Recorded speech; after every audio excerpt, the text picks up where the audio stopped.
Hello दोस्तों, आप सभी का स्वागत है मेरे YouTube channel Jain knowledge hub पर where you can enhance your knowledge. दोस्तों, आज हम सीटेट और यूपीटेट की इम्पोर्टेंट क्वेश्चन की 500 क्वेश्चन की जो सीरीज़ लेकर आए हैं उसमें आज 5वीं वीडियो है। और इससे पहली वीडियो के लिंक मैं इस वीडियो के डिस्क्रिप्शन में दे दूंगा। ये बहुत ही इंपॉर्टेंट क्वेश्चन है जो आपके सीटेट और यूपीटेट 2020 में आ सकते हैं। तो दोस्तों चलो चलते हैं अपने क्वेश्चन की ओर। तो आज का हमारा पहला क्वेश्चन है, सक्रिय अनुबंध का निम्नलिखित में से शिक्षा में कौन सा अनुप्रयोग नहीं है। तो दोस्तों सबसे पहले बात करते हैं कि सक्रिय अनुबंधन किसने दिया था। तो दोस्तों सक्रिय अनुबंधन बीएफ स्किनर जी ने दिया था और इसमें व्यवहार को बारे में कुछ नहीं बताया गया, यानी व्यवहार को अपेक्षित रूप देना इसमें नहीं है। तो दोस्तों आपका सही आंसर होगा इसमें ऑप्शन नंबर ए, यानी व्यवहार को अपेक्षित रूप देना।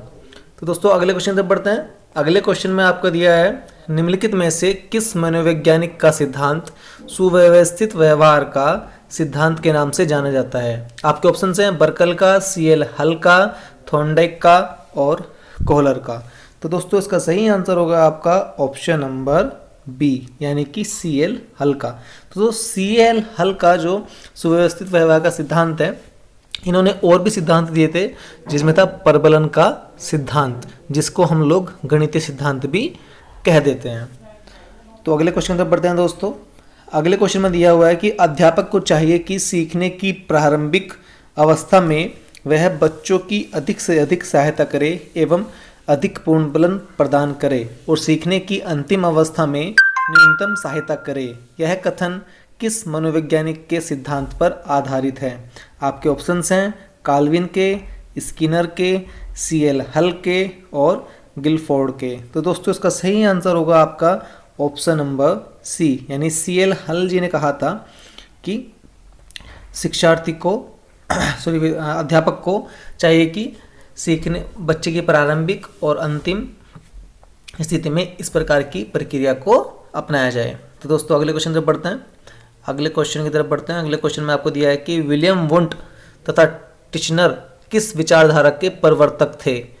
आपके ऑप्शंस हैं गेस्टाल्टवाद विचारधारा, व्यवहारवादी विचारधारा, संरचनावादी विचारधारा और उपरोक्त सभी के।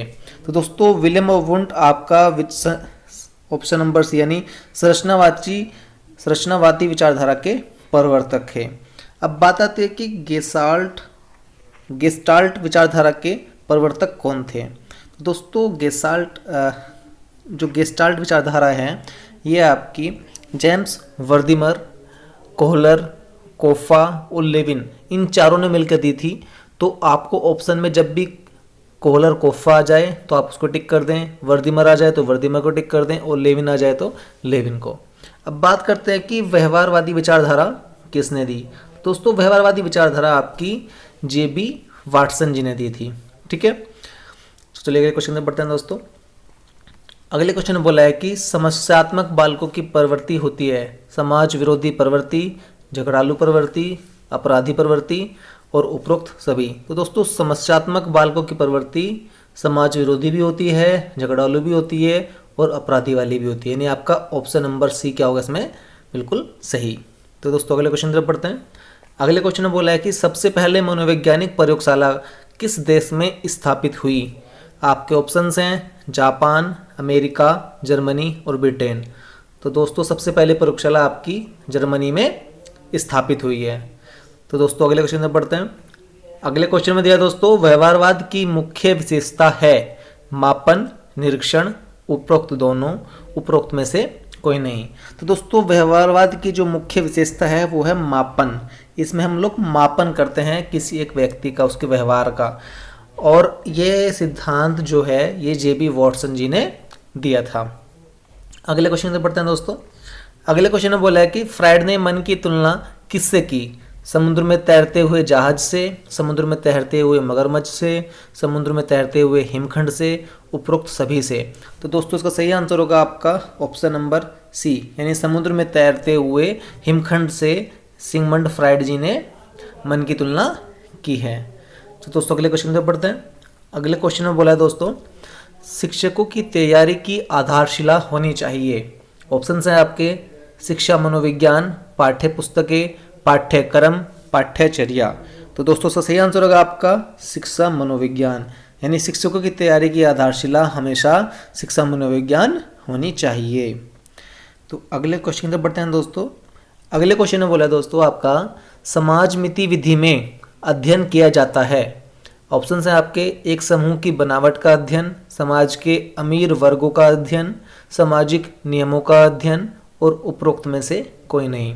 तो दोस्तों मैंने आपको पहले भी बताया अपनी पहली वीडियो में कि समाज मिति विधि में हम लोग एक व्यक्ति का समूह बनाते हैं जिसमें बहुत सारे व्यक्ति होते हैं और उसकी हम अध्ययन करते हैं। तो दोस्तों उसका सही आंसर होगा आपका ऑप्शन नंबर ए, यानी एक समूह की बनावट का अध्ययन।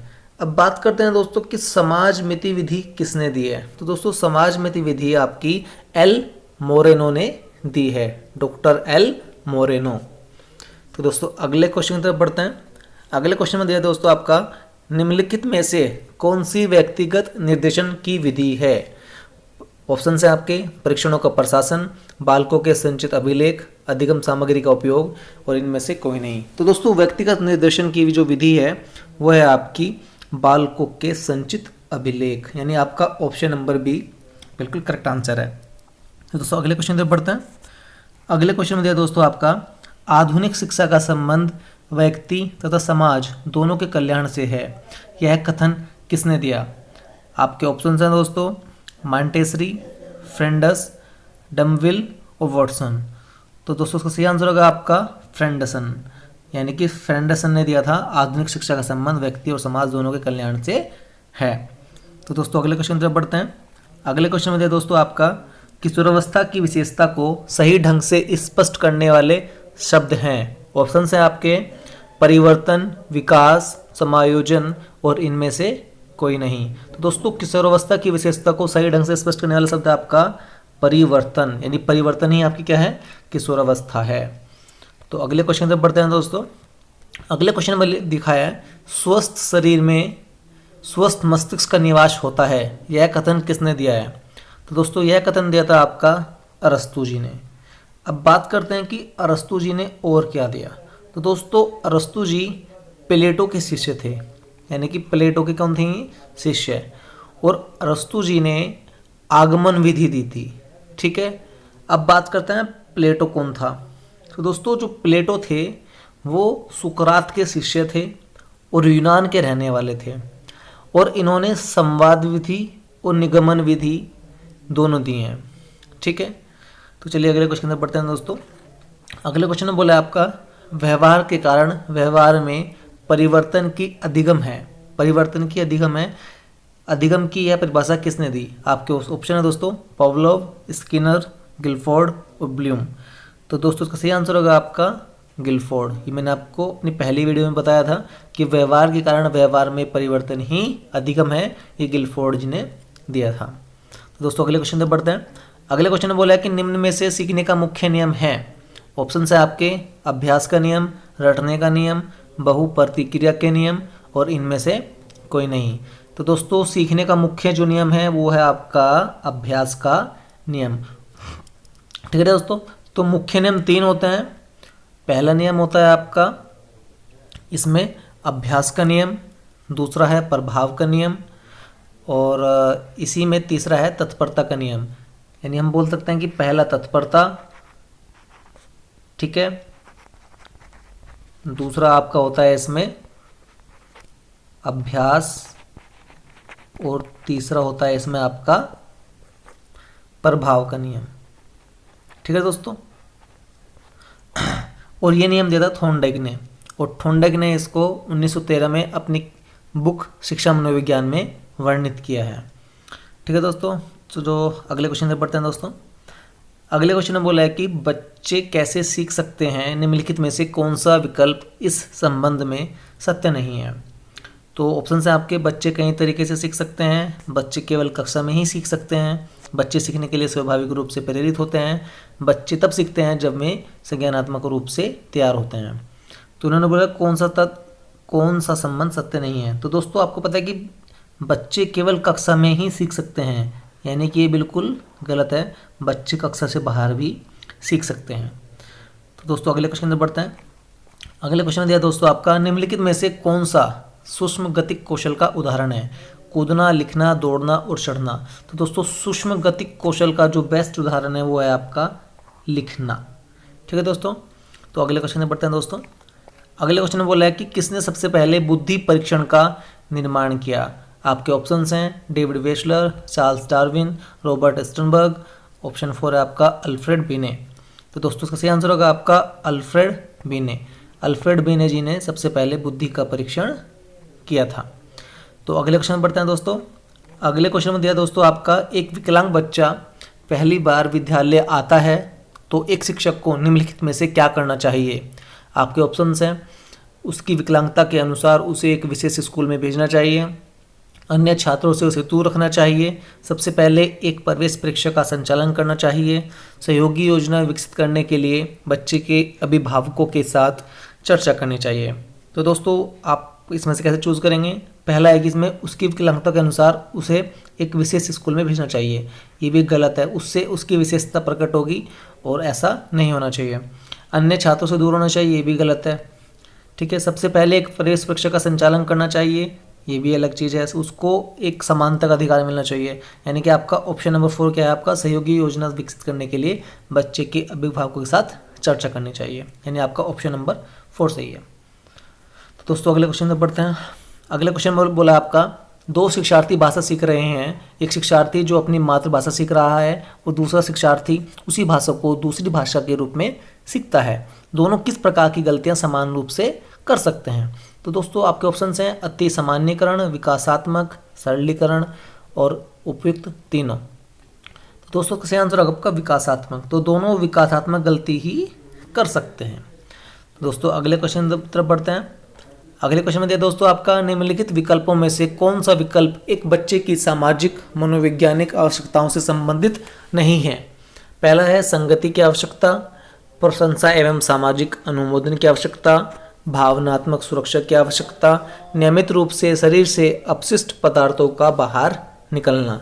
तो दोस्तों आवश्यकता किस चीज़ की नहीं है, आपका ऑप्शन नंबर 4 यानी नियमित रूप से शरीर के अपशिष्ट पदार्थों का बाहर निकलना। तो दोस्तों अगले क्वेश्चन तरफ बढ़ते हैं दोस्तों। अगले क्वेश्चन में दिया कि इनमें से कौन सा कारक अधिगम को अभिप्रेरित करने वाला है। आपके ऑप्शंस हैं बाह्य कारक, विफलता से बचने के लिए प्रेरणा, लक्ष्य को प्राप्त करने पर व्यक्तिगत संतुष्टि और उपयुक्त में से कोई नहीं। तो दोस्तों इनमें से जो अधिगम को अभिप्रेरित करने वाला अभिकारक है वो है आपका लक्ष्य को प्राप्त करने पर अभिव्यक्ति संतुष्टि, व्यक्तिगत संतुष्टि। तो दोस्तों अगले क्वेश्चन की तरफ बढ़ते हैं।